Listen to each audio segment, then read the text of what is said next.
ucapkan terima kasih Tuhan. Terima kasih atas anugerah-Mu. Terima kasih atas kepercayaan-Mu. Tugas dan tanggung jawab pelayananku sampai ku terima mahkota abadi.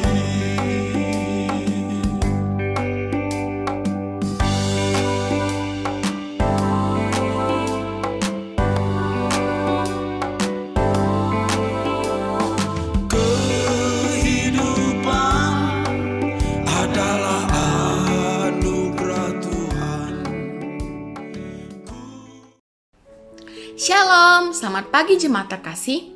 Offering message minggu ini merupakan intisari dari khotbah PDM Anita Ratu Edo MPDK pada minggu lalu yang berjudul Hidup dalam Berkat Allah. Sekali lagi saya ulang, hidup dalam berkat Allah. Bapak Ibu, apakah kita bisa hidup dalam berkat Allah? Pastinya bisa Bapak Ibu, tapi bagaimana ya caranya? Untuk hidup dalam berkat Allah, yang pertama, kita perlu menyadari bahwa berkat diberikan kepada orang yang taat. Sekali lagi saya ulang, berkat diberikan kepada orang yang taat. Misalnya nih ya Bapak Ibu, kalau kita ingin menyeberang jalan, mengapa ya kita harus menyeberang dengan menggunakan zebra cross? Jawabannya, karena kalau kita menyeberang di sembarang tempat, maka kita akan mengganggu lalu lintas kendaraan lainnya. Dan keselamatan kita pun menjadi terancam Bapak Ibu. Oleh sebab itu, tujuan dari menaati aturan adalah agar hidup menjadi teratur. Nah, begitu juga dengan orang yang taat Bapak Ibu. Ternyata orang yang taat pasti akan menerima berkat.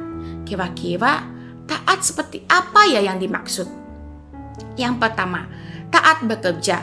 Orang yang taat bekerja adalah orang yang memiliki iman, percaya bahwa Allah memperhitungkan semua hasil jerih payah kita. Orang yang taat juga merupakan orang yang rajin, serta menghargai pemberian Allah, yaitu kesempatan, kesehatan, kekuatan, talenta yang Allah berikan. Yang kedua, taat beribadah. Mulailah untuk membangun persekutuan kita dengan Tuhan Bapak Ibu.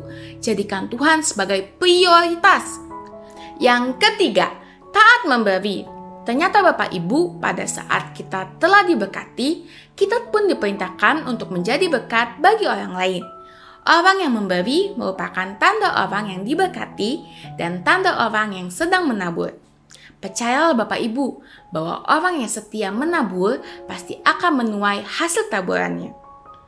Jadi Bapak Ibu, cara pertama agar kita dapat hidup dalam berkat Allah ialah menjadi pribadi yang taat. Dan cara yang kedua, untuk hidup dalam berkat Allah ialah kita perlu menyadari bahwa berkat adalah milik Allah. Kita perlu menyadari bahwa berkat adalah milik Allah. Allah akan memberikan berkat kepada orang yang taat, karena Allah adalah penguasa, dan kita hanya dipercayakan sebagai pengelola berkat Allah. Allah adalah sumber segala berkat. Allah lah sang pemilik berkat. Andalkan Tuhan di sepanjang kehidupan kita ya Bapak Ibu. Yang ketiga, untuk hidup dalam berkat Allah, kita perlu menyadari bahwa berkat sudah diatur oleh Tuhan. Berkat sudah diatur oleh Tuhan. Bapak Ibu, ternyata Tuhan memberikan berkat sesuai dengan takaran kemampuan kita untuk mengelolanya. Marilah kita percaya bahwa Allah akan mencukupi segala kebutuhan kita, asalkan kita mengutamakan Allah di dalam hidup ini. Allah akan senantiasa memelihara kehidupan kita, jadi jangan kita merasa takut atau khawatir ya Bapak Ibu. Corrie ten Boom, seorang pejuang dan penulis dari Belanda dan Amerika Serikat, berkata, "Jika Anda melihat dunia, Anda akan merasa tertekan. Jika Anda melihat ke dalam, Anda akan depresi. Jika Anda melihat Tuhan, Anda akan beristirahat." Semua yang kita alami selalu dalam pengaturan Tuhan. percayalah bahwa berkat Tuhan pasti cukup, pasti baik, dan pasti sempurna. Semuanya itu telah dirancangkan dalam pengaturannya Allah. Jadi Bapak Ibu, ingatlah prinsip bahwa kita diberkati untuk menjadi berkat. Sekali lagi, kita diberkati untuk menjadi berkat. Dan pahamilah bahwa berkat akan diberikan kepada orang yang taat. Berkat adalah milik Allah, dan berkat sudah diatur oleh Tuhan menurut takaran kemampuan kita masing-masing. Marilah Bapak Ibu, kita hidup dalam berkat dan pengaturan Allah yang sempurna. Selamat beribadah Bapak Ibu, Tuhan Yesus memberkati. Puji nama Tuhan, Shalom Bapak Ibu, Saudara-saudari semuanya. Puji Tuhan kita bertemu kembali, kita bersama-sama berkumpul. Kita mau memuliakan nama Tuhan kita bersyukur di setiap kehidupan kita, Tuhan selalu menyertai. Mari kita berdoa. Tuhan Yesus yang baik, kami bersyukur Tuhan buat kesempatan hari ini. Kami ada sebagaimana kami ada Tuhan, semuanya karena Engkau. Kami ada Tuhan semuanya karena pengorbanan-Mu Yesus Kristus. Kami percaya Tuhan Yesus, Engkau telah menetapkan langkah-langkah kami Tuhan. Engkau selalu bersama-sama dengan kami Yesus. Kami mau datang kepadamu Tuhan, memuji dan memuliakan nama-Mu Yesus Kristus. Inilah hidup kami Tuhan. Di dalam nama Tuhan Yesus, haleluya, haleluya. Amin. Bapak Ibu Saudara-saudari, kita percaya bahwa kita ada sampai saat ini karena Tuhan menetapkan langkah-langkah kita sampai sekarang. Tuhan menuntun kita, Tuhan menjaga kita. Mari sama-sama naikkan lagu Tuhan menetapkan langkah-langkah setiap orang yang percaya kepadanya. Amin.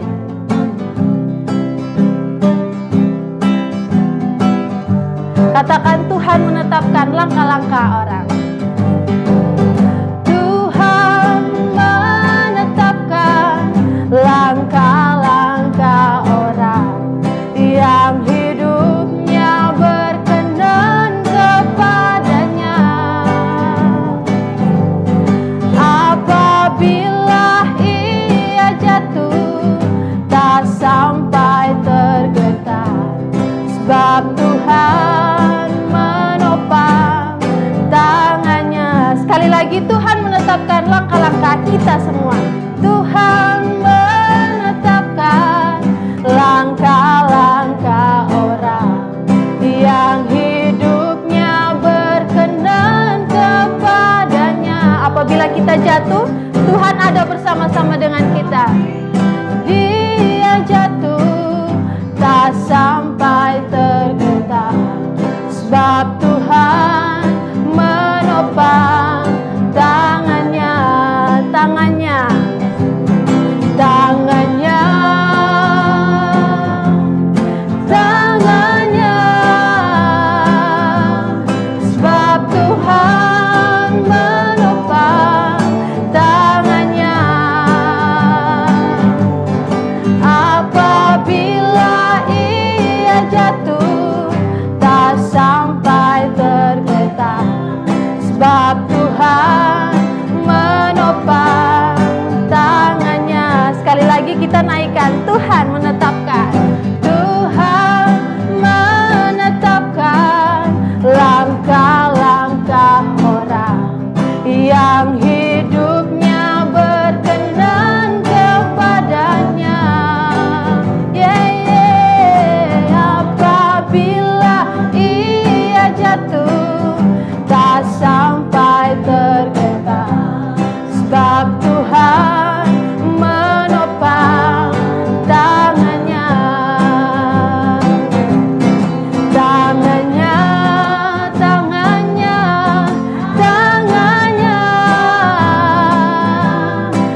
menopang tangan kita semua.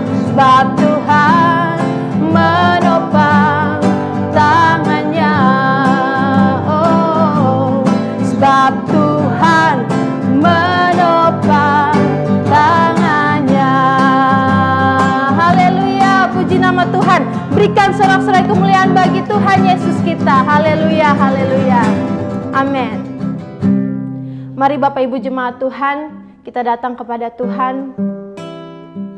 Tuhanlah salah satu-satunya yang menjadi damai dalam hidup kita. Tuhanlah yang menuntun hidup kita. Tuhan yang menyertai kita sampai sekarang. Mari kita bersyukur kepada Tuhan. Kami bersyukur Tuhan, Engkau Allah yang dahsyat, Engkau Allah yang luar biasa. Engkau Allah baik Tuhan dalam kehidupan kami. Kalau kami cari damai Tuhan, kami hanya cari di dalam hadirat-Mu Yesus Kristus. Engkau yang menetapkan Tuhan langkah-langkah kami. Ya Yesus. Kalau ku cari damai, hanya ku dapat dalam Yesus. Kalau ku cari ketenangan, hanya ku temui di dalam Yesus. Tak satu pun dapat menghiburku, tak seorang pun dapat menolongku. Hanya Yesus jawaban hidupku. Kami cari damai hanya dalam Engkau Yesus Kristus. Kalau ku cari damai, hanya ku dapat dalam Yesus. Kalau ku cari ketenangan, hanya ku temui di dalam Yesus. Tak satu pun dapat menghiburku, tak seorang pun dapat menolongku.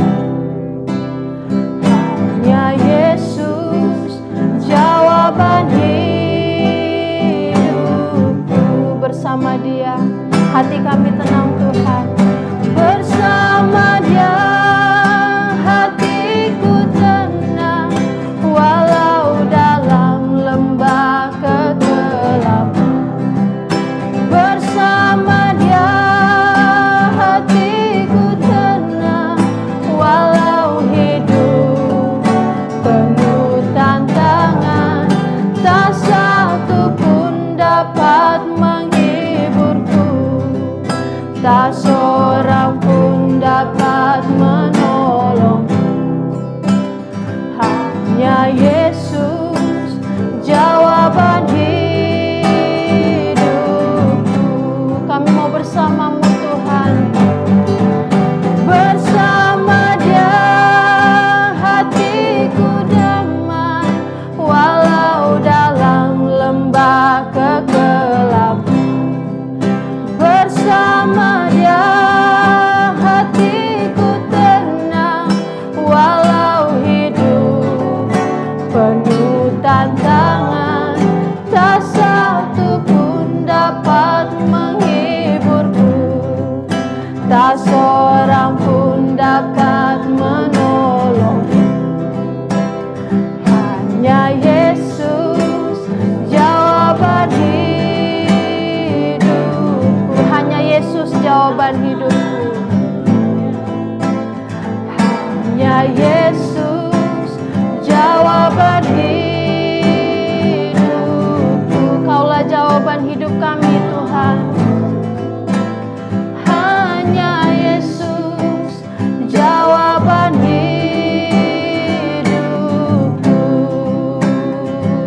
Yesus, kami perlukan Engkau Tuhan.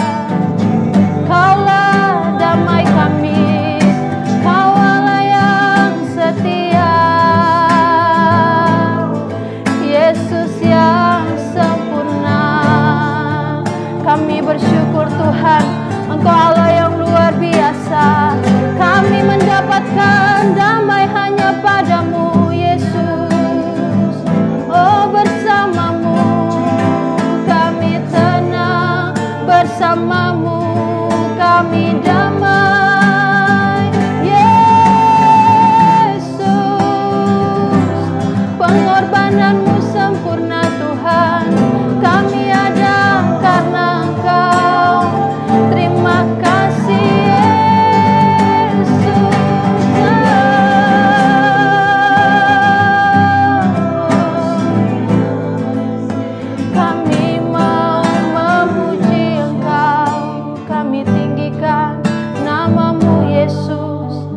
sebab Kau yang layak Tuhan, Kau Allah yang setia. Terima kasih Yesus, kami bersyukur. Bersama Dia kami tenang Tuhan, bersama Dia hatiku damai, walau dalam lembah kegelapan. Bersama Dia hatiku tenang, walau hidup penuh tantangan. Tak satu pun dapat menghiburku, tak seorang pun dapat menolongku. Hanya Yesus jawaban hidupku. Hanya Yesus, hanya Yesus, hanya Yesus jawaban hidupku. Terima kasih Tuhan, terima kasih Tuhan, kami bersyukur. Mari Bapak Ibu jemaat Tuhan, kita siapkan hati kita. Kita mau mendengarkan kebenaran firman Tuhan. Biarlah Roh Kudus-Nya mengalir di tempat ini. Kita bisa merasakan Roh Kudus, kita bisa melakukan firman-Nya. Terima kasih Yesus, terima kasih buat kebaikan-Mu. Terima kasih buat kesempatan yang Engkau berikan kepada kami Tuhan. Kami mau mendengarkan kebenaran firman-Mu Yesus Kristus. Berilah Roh Kudus-Mu Tuhan bagi kami. Biarlah kami mengerti setiap firman-Mu Tuhan. Ya Yesus. Mengalirlah kuasa Roh Kudus. Amin, amin. Mengalirlah di tempat ini. Mengalirlah, oh Roh Kudus, pulihkan kami, pulihkan, mengalirlah, mengalirlah kuasa Roh Kudus, mengalirlah di tempat ini, mengalirlah, oh Roh Kudus, pulihkanku. Kami merindukan Engkau Tuhan.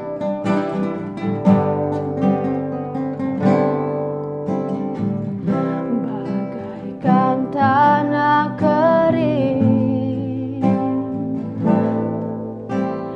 yang merindukan air, demikianlah jiwaku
Selamat menikmati kebenaran firman Tuhan.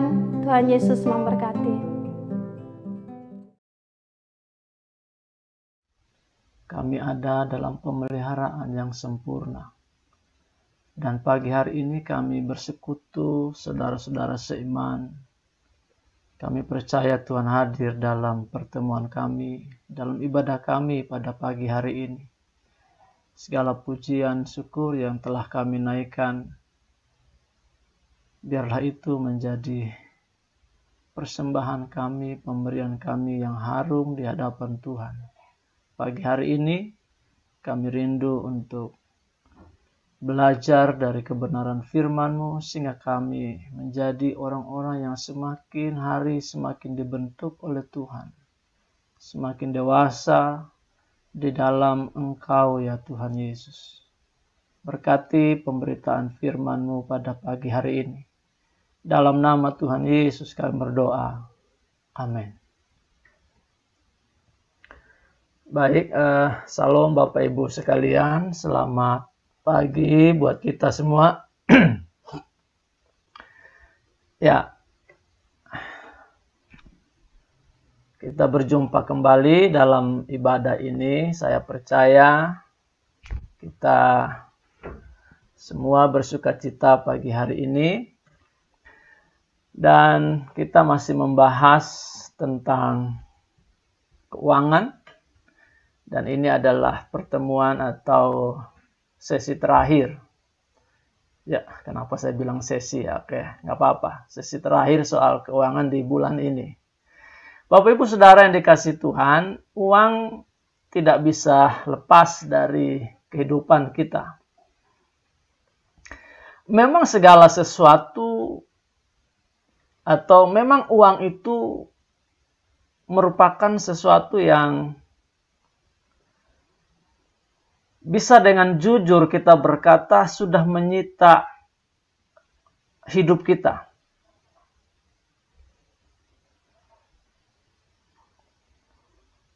Kita bekerja, kita berusaha dalam rangka agar kita memiliki keuangan yang baik. Sehingga saya berkata, uang telah menyita kehidupan kita, perhatian kita, waktu kita, tenaga kita.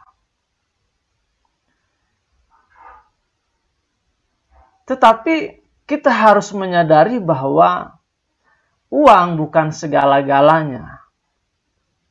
Walaupun orang bilang segala sesuatu butuh uang. Tetapi uang tetaplah bukan segala-galanya. Karena itu kita memang harus bijak dan menjadi pribadi yang bisa punya kedewasaan di dalam berbicara atau di dalam hal keuangan ini.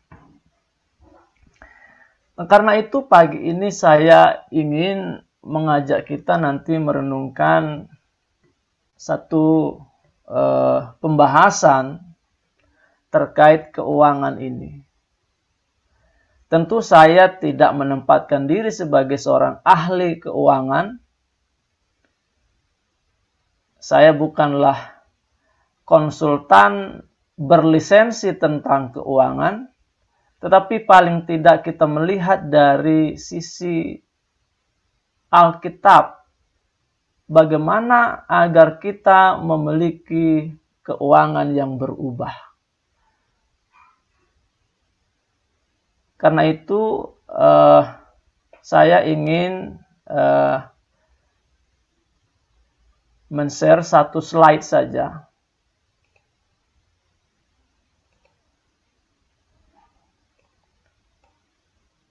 Ya, oke. Satu slide ini yang akan saya sampaikan kepada kita pagi hari ini, Bapak Ibu Saudara yang dikasihi oleh Tuhan.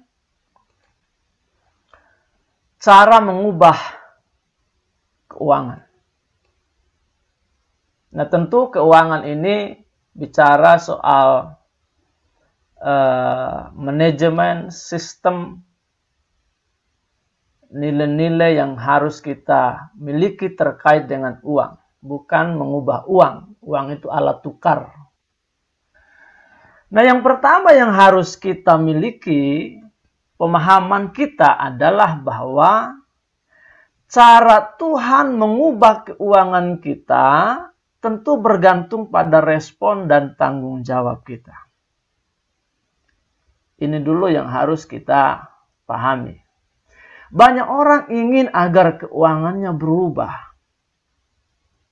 Dia mungkin berdoa, Tuhan ubah keuanganku.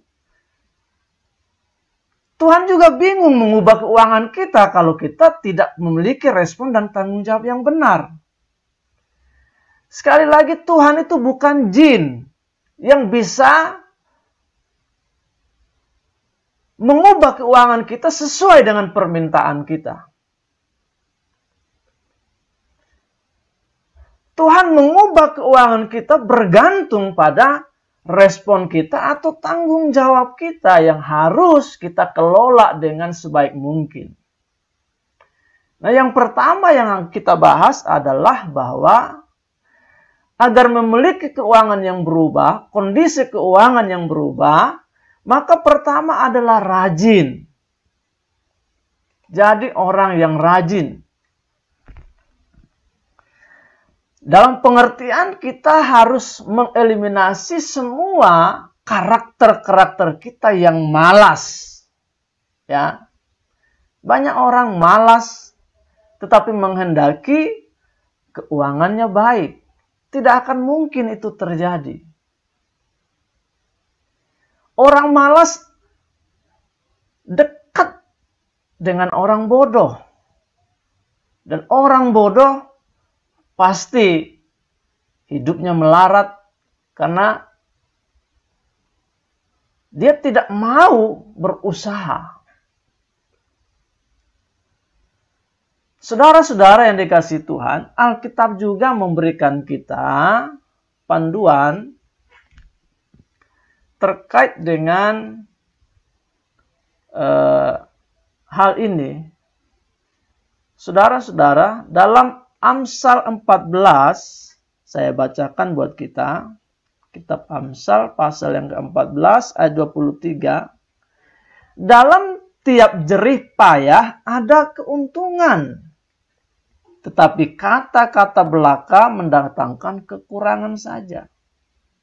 Jadi kita tidak cukup hanya berandai-andai, berangan-angan, ingin punya uang, kondisi keuangan kita baik, tetapi kita tidak memiliki aksi, kita tidak mau bekerja, kita malas saja. Kita harus kerja keras.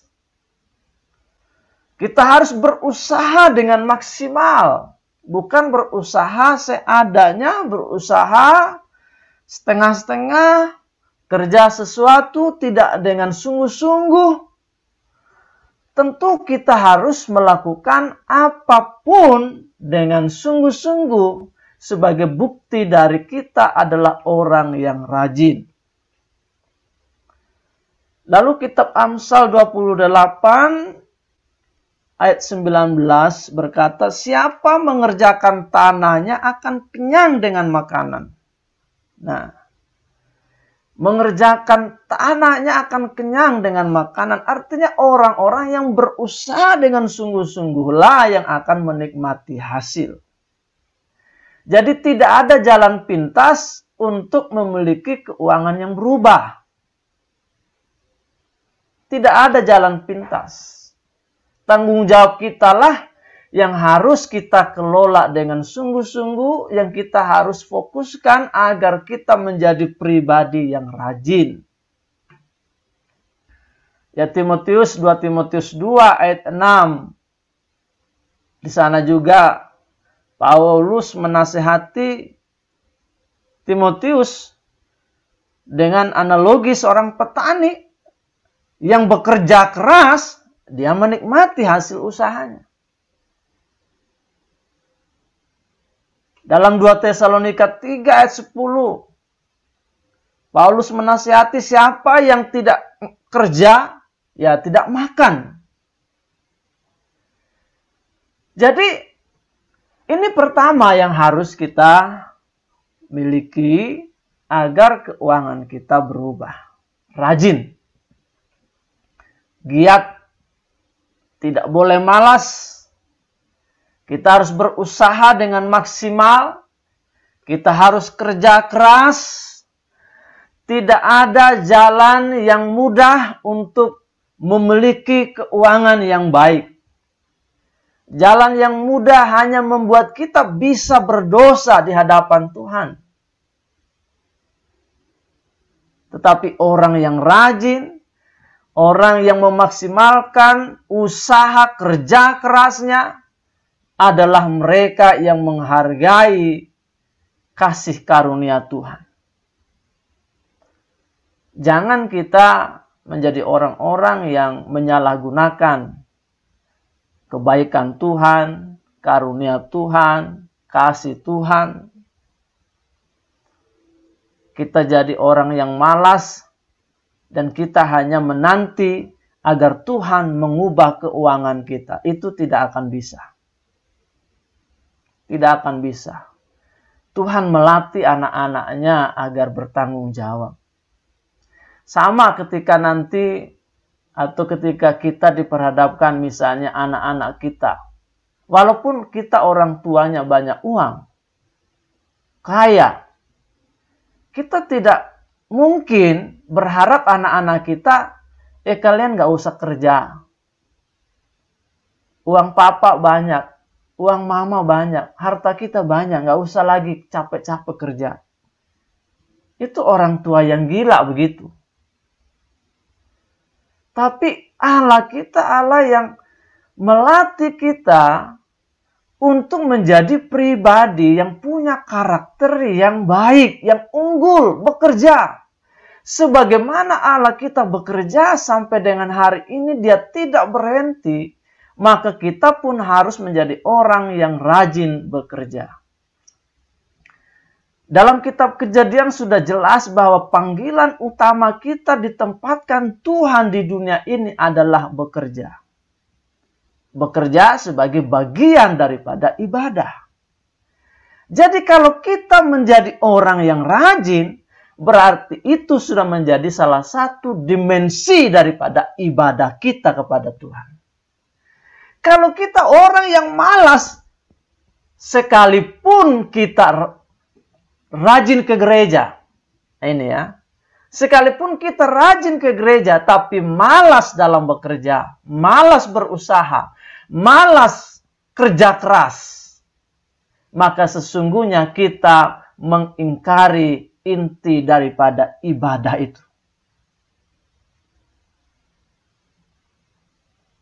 Jadi pribadi yang rajin itulah yang dikehendaki atau disenangi oleh Tuhan. Dan orang yang rajin, Tuhan pasti akan lihat dan berkati kerja kerasnya, usahanya. Lakukan yang terbaik, maka sisanya Tuhan pasti akan bertindak, menolong kita. Apa yang kita tidak mampu, Tuhan akan buka jalan. Nah di situ. Nah yang kedua saudara-saudara, bagaimana kita supaya memiliki keuangan yang berubah? Atau bagaimana caranya supaya kita bisa mengubah kondisi keuangan kita? Eksplorasi semua potensi dan kemampuan. Tuhan sudah berikan kepada kita berbagai macam talenta, kemampuan, potensi, karunia, kapasitas. Tuhan sudah berikan semuanya. Yang disebut dengan potensi itu adalah benih. Artinya bahan mentah yang harus kita kelola supaya menjadi sesuatu. Karena itu potensi yang kita miliki kita harus eksplor sungguh-sungguh. Kita harus temukan. Kita harus menjadi orang yang bersedia untuk jadi manusia pembelajar, kreatif. Tidak tinggal diam. Jangan padamkan potensi yang Tuhan berikan dalam hidup kita. Kita belum melihat dampak dari potensi yang kita kelola ke depan. Kita belum melihat. Tetapi kalau kita mulai belajar untuk menemukan, mengeksplor, melatih semua potensi kemampuan kita, maka dampaknya itu akan sangat luar biasa. Termasuk di dalam hal keuangan kita. Misalnya, ini masa-masa sulit bagi kita. Masa-masa sulit. Banyak orang di PHK. Banyak orang kehilangan pekerjaan. Banyak orang gajinya dipotong. Banyak orang mengalami berbagai kesulitan keuangan. Tetapi kita tidak boleh menyerah dengan situasi itu. Karena sejatinya Tuhan sudah berikan potensi-potensi dalam diri kita untuk kelola. Mungkin pekerjaan sudah tidak punya karena di PHK. Tapi karena kita orangnya kreatif, ya, gunakan misalnya sekarang ini internet. Wah, bagaimana kita menghasilkan uang? Oh, ada handphone, ada smartphone, ada jaringan internet. Mulai berjualan lewat, ya ini contoh saja ya, buka usaha, dikenal, lama-lama jadi besar, kan begitu. Nah itu kreatif. Kita harus belajar cara-cara mengelola uang. Kemarin Loren kalau tidak salah bicara soal literasi keuangan. Literasi keuangan artinya kita harus punya pengetahuan, keterampilan, serta keyakinan ya di dalam hal keuangan kita. Dimulai dari pengetahuan, kita banyak belajar bagaimana kelola uang. Lalu kita kembangkan kemampuan kapasitas keuangan kita. Dengan cara itu kita punya confidence, keyakinan untuk melakukan sesuatu. Nah, survei membuktikan bahwa memang masyarakat kita literasi keuangan sangat minim sekali. Sehingga banyak orang yang tertipu dengan hal-hal yang sifatnya instan. Pinjaman online instan. Karena literasi keuangannya minim sekali. Tergiur dengan iming-iming. Aduh, kalau di bawah kamu nanti menghasilkan berapa, apa begitu, kamu akan dapatkan penghasilan beratus juta sebulan. Nggak ada jalan mudah seperti itu. Nggak ada.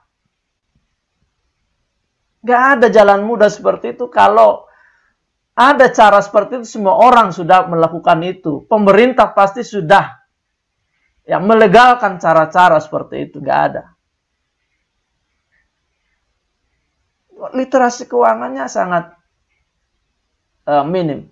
Ya. Saya dulu juga begitu, literasi keuangan saya sangat.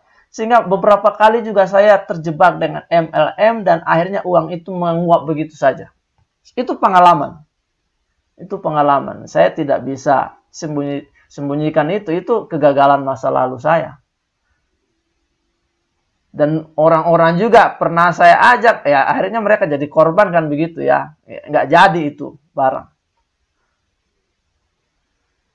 Lalu kita tidak boleh menjadi pribadi yang mudah menyerah. Dalam mengeksplor potensi kita, kemampuan kita, tentu tidak akan bisa mulus. Wah langsung jadi. Usaha bikin kue, wah bisa jadi orang bilang, aduh nggak enak kuenya. Apa kita langsung menyerah? Jangan juga. Bisa jadi itu salah satu jalan agar kita mengetahui, oh ternyata cara yang kemarin itu salah. Cara yang kedua bagaimana? Akhirnya jadi lebih baik. Terbuka terhadap hal-hal baru. Ya dunia sekarang ini berubah dan berbagai macam informasi kita dapatkan dengan mudah. Kita harus terbuka. Kita harus menjadi pribadi yang punya keinginan tahu, keingintahuan itu tinggi. Kepo orang bilang. Kepo itu akronim ya. Kepo. K-E-P-O. Knowing everything, particularly object. Jadi segala macam hal kita ingin tahu. Knowing everything particularly object, kepo. Nah, dengan cara itulah kita bisa menemukan potensi-potensi diri kita sehingga kita bisa memiliki keuangan yang berubah. Ya. Jadi itu cara. Kita tidak bisa hanya dengan berharap Tuhan mengubah tiba-tiba rekening kita dari berapa ratus ribu di rekening berubah menjadi jutaan, ratusan juta. Bukan cara itu. Tapi Tuhan sudah berikan potensinya. Tuhan sudah berikan benihnya. Tinggal kita mau mengembangkan atau tidak. Sama seperti petani memiliki benih. Ya, benih satu biji begitu ya. Lalu dia tanam. Setelah ditanam, tumbuh, berkembang, berbuah. Jadi banyak. Kacang saja misalnya kacang hijau. Itu kan dari satu biji yang kecil kacang hijau. Jadi pohon. Lalu pohon itu tumbuh kacang hijau begitu banyak. Bisa segenggam, bisa 2 genggam dari satu pohon. Padahal hanya dari satu biji. Itu potensi dalam diri kita. Yang kita harus gali dengan sungguh-sungguh. Jadi manusia pembelajar. Amsal 13 ayat 20 berkata begini. Siapa bergaul dengan orang bijak menjadi bijak. Tapi siapa bergaul dengan orang bebal menjadi balang.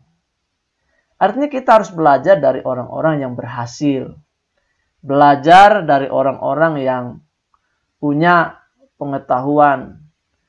Minta orang-orang bijak, minta orang-orang untuk membantu kita mengeksplor kemampuan kita. Sebab memang kita tidak bisa berkembang, kita tidak bisa maju tanpa ada orang-orang lain yang menolong kita di dunia ini.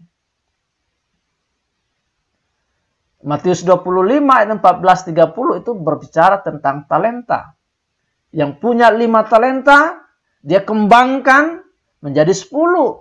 Yang punya 2 talenta dia kembangkan jadi 4. Beda dengan yang punya sedikit, malas, tidak mau bekerja keras, tidak mau berusaha, akhirnya tidak menghasilkan apa-apa, hidupnya melarat bahkan binasa. Nah kalau sudah begitu, bagaimana mau mengharap keuangan berubah? Nggak akan mungkin. Tuhan tidak akan bisa mengkhianati dirinya yang sudah memberikan mandat untuk bekerja, untuk mengeksplor potensi dalam diri kita. Walaupun kita berjam-jam berdoa, ubah keuanganku, tapi kita nggak mau bertanggung jawab dengan kerja, dengan eksplor potensi kita. Kita membuat Tuhan berada pada posisi yang sulit untuk memberkati kita. Untuk mengubah keuangan kita. Jadi, bekerjalah. Galilah semua kemampuan potensi diri kita. Yang berikut adalah pahami the power of investing. Jadi dalam investasi itu ada kekuatan yang luar biasa. Kita harus gunakan uang untuk hal-hal yang produktif. Ya, kebanyakan kita ini, menurut penelitian masyarakat Indonesia ini adalah masyarakat yang konsumtif. Pengguna. Ya, lihat aja alat-alat teknologi, gadget-gadget terbaru ketika keluar, wah, orang Indonesia ramai-ramai memiliki yang paling pertama. Itu sangat konsumtif kita. Kita harus ubah kebiasaan itu. Anak-anak Tuhan harus ubah kebiasaan yang konsumtif. Kita harus belajar mempergunakan uang kita untuk hal produktif. Saya punya pengalaman untuk hal ini. Sebelum saya menikah, saya orang yang konsumtif sekali. Ya, mulai dari, kalau saya hitung-hitung ketika sebelum saya menikah waktu saya pelayanan, terjun pelayanan dulu di Kalimantan. Kalau saya kumpul-kumpul uang, saya sudah bisa beli tanah mungkin di Kalimantan. Tapi itulah anak muda yang belum berpikir panjang ke depan, gunakan uang hanya untuk hal-hal yang memang bukan untuk hal yang amoral atau apa begitu, tapi begitu saja, mengalir begitu saja, nggak bisa kelola uang dengan sebaik mungkin. Kenapa itu terjadi? Karena literasi keuangannya saya tidak punya. Gereja pun selama saya bergereja, menjadi orang Kristen, jarang untuk mengajar jemaatnya untuk memiliki pengetahuan bagaimana mengelola uang. Sehingga jemaat termasuk saya pun tidak ngeh, tidak paham. Jangankan gereja, lembaga pendidikan kita pun tidak mengajarkan hal yang sama. Beda dengan negara-negara maju. Kalau negara maju mulai dari SD, anak-anak mereka sudah diajari tentang mengelola uang. Beda. Nah kita, lembaga pendidikan, gereja, jarang. Yang ada adalah bagaimana kita menghabiskan uang orang tua. Nah itu. Akhirnya kita jadi pribadi yang konsumtif. Nah tentu dalam memahami the power of investing ini, kita juga harus memiliki pemahaman jangan hanya menabung. Memang menabung baik. Tapi itu hanya untuk ya menjaga agar uang kita tidak terpakai saja untuk hal-hal yang sifatnya tidak produktif. Tetapi uang itu tidak memiliki dampak apa-apa untuk masa depan. Nah itu salah satu yang dikomentari oleh Menteri Keuangan kita ya, Sri Mulyani ya. Dia mengatakan bedanya orang Barat dengan orang Indonesia. Kalau orang Indonesia, kita itu bekerja untuk uang. Kita bekerja untuk menghasilkan barang atau properti. Tapi orang-orang Barat, uang, properti, investasi yang bekerja untuk mereka. Jadi tidak ada itu properti yang tidur. Tidak ada uang yang tidur, uang yang nganggur. Tidak ada. Mereka pahami betul bahwa investasi itu punya kekuatan yang luar biasa. Ya. Nah, literasi keuangan penting bagi kita untuk memahami dunia investasi tentunya supaya kita juga mengerti untuk hal itu. Kenapa? Karena bicara soal berinvestasi itu bukan juga hal yang mudah. Kalau kita berinvestasi pada hal yang return atau keuntungannya besar, maka resikonya juga besar. Nah, perlu pengetahuan yang besar. Ya, instrumen investasi kan banyak sekarang ini ya, ditawarkan di mana-mana. Pemerintah juga memfasilitasi mulai dari saham, obligasi, reksadana, ya, properti. Yang aman orang bilang investasi emas. Belilah emas banyak-banyak. Ya, tapi jangan sampai simpan di rumah, lalu seperti kasus Ibu Anita, pencuri masuk, emasnya habis semua. Itu juga nanti gigit jari kita. Jadi berinvestasi pada lembaga-lembaga yang terpercaya dengan beli emas. Sekali lagi Bapak Ibu, saya tadi sudah katakan bahwa saya bukan ahli keuangan, bukan konsultan keuangan, tetapi apa yang saya ketahui dan berdasarkan Alkitab, kita berusaha untuk memahami itu supaya kita melek soal keuangan agar kita memenuhi tanggung jawab kita, dan dengan cara itu pun Tuhan mengubah kondisi, situasi keuangan kita. Nah, kalau kita nggak buat sesuatu, susah juga untuk kita melihat keuangan kita yang berubah. Ya, orang-orang yang punya investasi misalnya, dalam situasi-situasi susah begini, itu bisa menyelamatkan kondisi keuangannya. Bisa menyelamatkan. Mungkin dulu dia punya investasi apa begitu. Tapi tiba-tiba kondisi keuangan, kondisi dunia susah seperti ini. Di PHK dan lain sebagainya. Gaji menurun, penghasilan menurun. Maka investasi itulah bisa menolong. Nah, investasi itu ada macam-macam. Ada yang sifatnya liquid, artinya mudah dicairkan. Ada yang susah. Seperti membeli tanah, itu bukan investasi yang liquid. Yang bisa dijual kayak kacang goreng, kapan saja bisa kita hasilkan uang.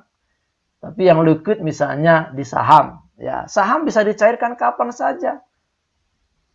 Setiap menit juga uangnya kita bisa ambil, bunganya bisa kita ambil, dan lain-lain. Jadi kita harus memahami hal-hal itu agar kita menjadi orang percaya yang punya keuangan yang baik. Dengan cara itu kita bisa menjadi orang-orang yang diberkati dan menjadi berkat. Yang berikutnya adalah prioritas yang benar atau prioritas hidup yang benar. Kita harus bisa membedakan antara keinginan dan kebutuhan. Bedakan antara keinginan dan kebutuhan. Coba kita identifikasi selama ini, jangan-jangan keinginan itu yang lebih banyak kita penuhi daripada kebutuhan. Dan keinginan, Alkitab katakan tidak akan terpenuhi. Keinginan kita itu tidak akan bisa terpuaskan.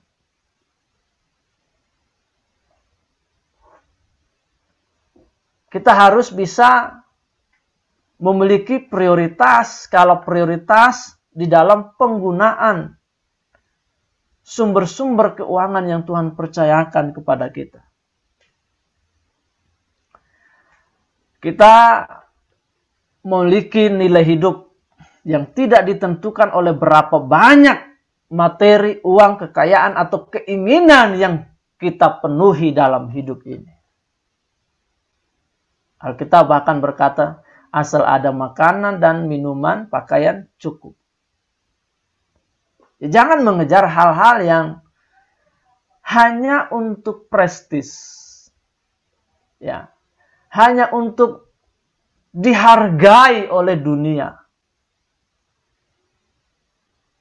Hanya untuk mendapatkan pengakuan dari lingkungan. Kita harus berusaha untuk betul-betul bertanggung jawab terhadap keuangan yang Tuhan percayakan kepada kita. Kalau Tuhan memberkati kita lalu kita pakai dengan cara yang tak bertanggung jawab, itu adalah sebuah dosa sebenarnya.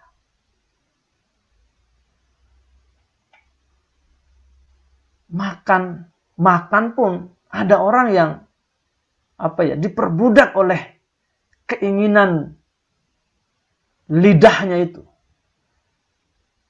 Cari makan sampai ke Singapura. Cari makan siang doang sampai ke Singapura. Pulang-pulang Indonesia lapar juga. Itu keinginan. Yang makan juga kan paling juga bertahan 2-3 jam. Habis itu lapar lagi. Itu keinginan. Keinginan mata memang susah untuk dipuaskan. Jadi dalam Lukas pasal 12, 15, Matius 16, 26, jelas sudah Alkitab mengatakan bahwa hidup kita tidak ditentukan oleh semua itu. Matius 6 ayat ketiga memberikan kita kejelasan tentang skala prioritas kita. Cari kerajaan Allah, kebenarannya. Semua itu ditambahkan kepada kita. Jadi prioritas kita adalah kebenaran Tuhan, kerajaan Tuhan. Bukan kepada keinginan kita yang dipenuhi semua. Akhirnya kita menjadi orang yang tidak bisa kelola keuangan dengan baik. Kita hambur-hamburkan uang kita. Ya, akhirnya kemelaratanlah yang kita dapatkan. Akhirnya kekuranganlah yang kita lihat dalam hidup kita. Karena tidak ada yang dipuaskan dalam hidup ini. Nah, yang terakhir, bagaimana mengubah keuangan kita? Memiliki tujuan keuangan yang baik. Kita harus hindari mencintai uang dan kekayaan. Hindari. Lah, kan kita berbicara soal mengubah keuangan supaya keuangan kita baik, bertambah, jadi banyak. Kan itu. Tapi bukan berarti ketika keuangan kita menjadi baik, menjadi berubah, lalu kita menjadi cinta akan uang itu, cinta akan kekayaan itu. Artinya apa? Sekalipun kita punya keuangan yang banyak, sekalipun kita diberikan uang yang banyak, menghasilkan uang yang banyak. Tapi kalau kita tidak punya tujuan keuangan yang baik, ya keuangan kita sebenarnya tidak berubah. Karena uang yang banyak itu ternyata menjadi tuan yang jahat. Menjadi tuan yang jahat. Memperbudak kita. Memperbudak kita. Padahal cara mengubah keuangan yang dimaksud, yang kita inginkan dalam bulan-bulan ini adalah agar kita memiliki keuangan dan keuangan itu kita bisa pergunakan dengan sebaik mungkin dalam rangka menunjang karya dan pelayanan kita selama menumpang di bumi ini. Jadi kita harus punya tujuan yang baik, yang benar. Ada banyak sekali orang yang pada akhirnya terjerat dengan cinta akan uang. Dan orang kalau sudah cinta uang, apapun dilakukan dan itu menjadi sumber kejahatan. Keuangan kita tentu bukan untuk memenuhi keinginan kita seperti yang saya jelaskan sebelumnya. Keuangan kita dipakai sebagai pelayan, sebagai tools, sebagai alat untuk melayani, untuk bekerja, untuk mengabdi, untuk menunjang kehidupan kita. Dan saya ingin juga mewanti-wanti kita pada saat kita memberi, pada saat kita menolong orang lain, pada saat kita berkorban dengan uang kita, jangan itu dianggap sebagai investasi. Karena prinsip investasi mengharapkan return atau kembali, mengharapkan untung. Jangan. Kalau kita menjadi pribadi-pribadi yang memberi tapi mengharapkan imbalan, baik itu imbalan berupa uang juga, berupa penghargaan, berupa pengakuan, sesungguhnya kita sedang diperbudak, kita sedang diperhamba oleh cinta akan uang. Cinta akan kekayaan, cinta akan penghargaan diri. Dan akhirnya uang yang dimiliki itu tidak pernah membuat hidupnya tenang. Uang itu akan mengganggu. Uang itu akan menjadi sesuatu yang bisa merusak relasi kita dengan orang lain. Karena tidak punya tujuan yang baik terhadap keuangan. Nah, Bapak Ibu, saudara-saudara sekalian, kiranya beberapa hal yang saya sampaikan kepada kita yang poin-poin sederhana ini kita bisa pahami, kita terapkan, kita mulai menjadi orang yang rajin. Jangan malas. Tuhan susah memberkati orang yang malas. Tuhan sudah berikan benih potensi kemampuan, mari kita gali, mari kita kembangkan. Jadi orang yang kreatif, belajar, terbuka terhadap hal-hal baru, dan mulailah untuk mempergunakan uang untuk hal-hal yang produktif. Jangan hanya untuk hal yang konstruktif. Jangan juga hanya menabung, tapi melangkahlah ke level lebih lanjut dengan belajar berinvestasi, punya prioritas yang benar.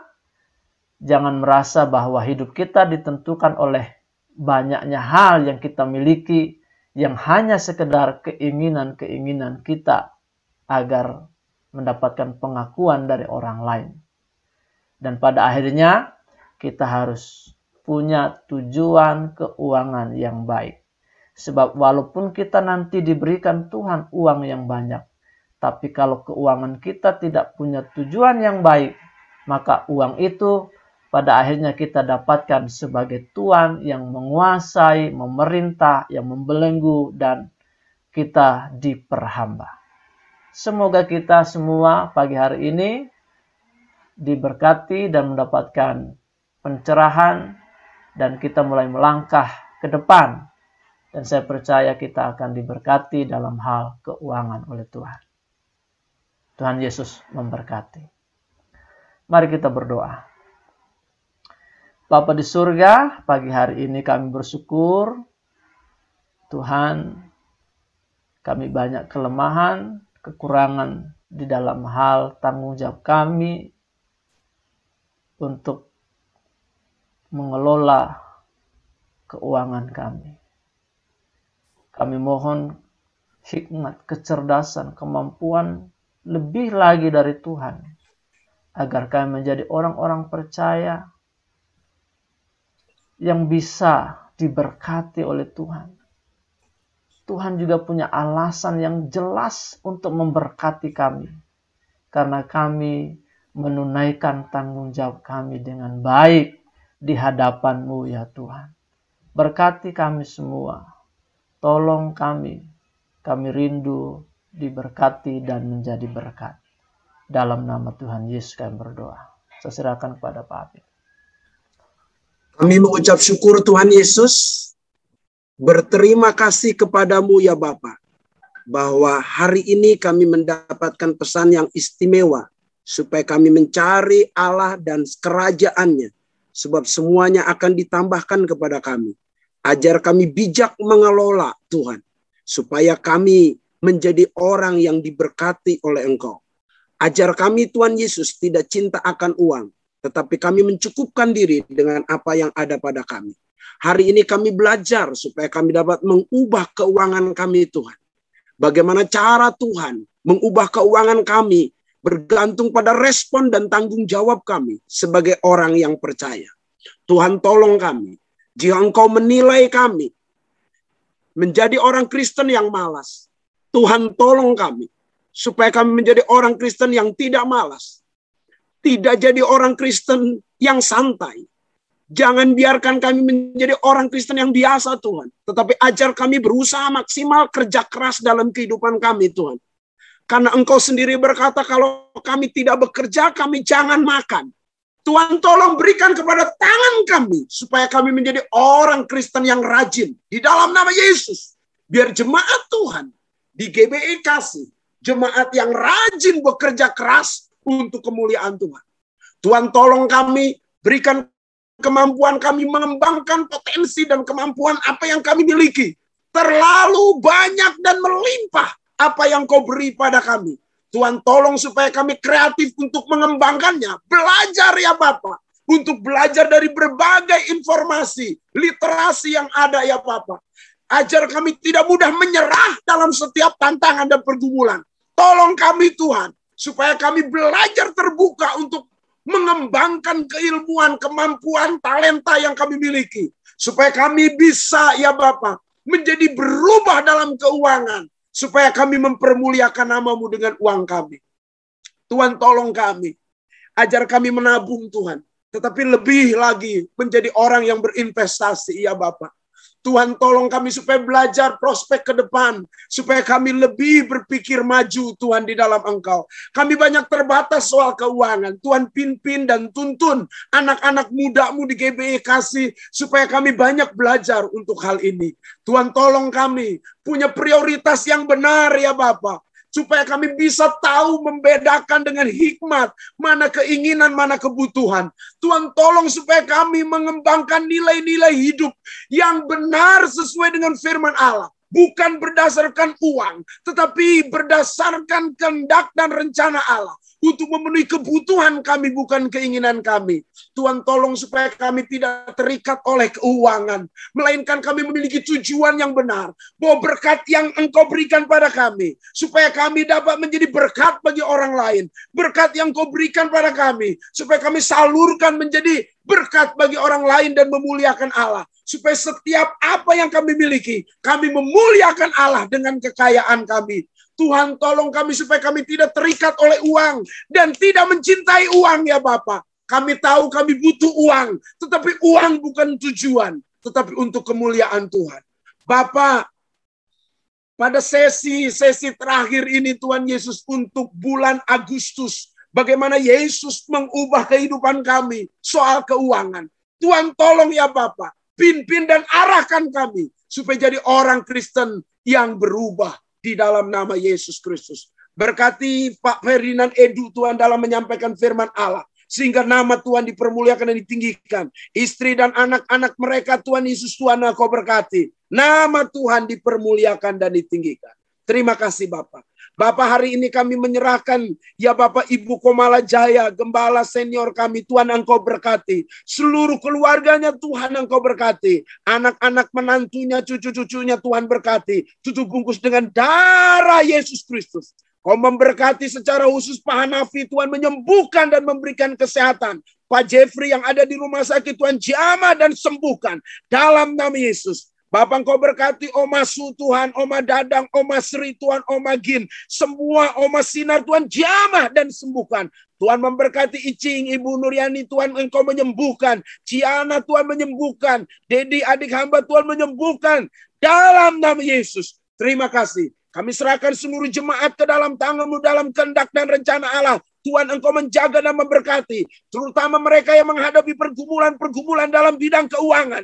Tuhan buka jalan. Tuhan Engkau memberkati supaya mereka dapat mengembangkan kapasitas dan beri kerajinan. Ya Bapa, untuk Engkau memiliki cara memberkati mereka. Terima kasih Tuhan. Kami menyerahkan bangsa dan negara kami ke dalam tangan-Mu. Dalam proses vaksinasi di seluruh Indonesia. Tuhan berkati supaya bisa mengatasi COVID-19. Berkati Menteri Kesehatan Budi Gunadi Sadikin Tuhan di dalam nama Yesus. Nama Tuhan dipermuliakan dan ditinggikan. Berkati bangsa kami untuk menangani teroris dan radikalisme serta korupsi. Dalam nama Yesus. Sehingga Indonesia dapat pulih kembali. Kami rindu Tuhan di akhir ibadah ini. Tangan-Mu terkebang, mengangkat, memberkati kami sekalian. Katakan amin jika engkau mempercayainya. Tuhan memberkati engkau dan melindungi engkau. Tuhan menyinari engkau dengan wajahnya dan memberi engkau kasih karunia. Tuhan menghadapkan wajahnya kepadamu dan memberi engkau damai sejahtera. Terimalah segala berkat dari Allah Bapa, Allah Anak dan Allah Roh Kudus. Turun atasmu berkat-berkat tanpa batas. Berkat-berkat berkelimpahan. Berkat-berkat yang mengubah hidup saudara dan menjadi berkat bagi orang lain. Turun atasmu dari sekarang sampai Maranatha. Tuhan Yesus datang kedua kali. Haleluya. Amin. Amin. Amin. Amin.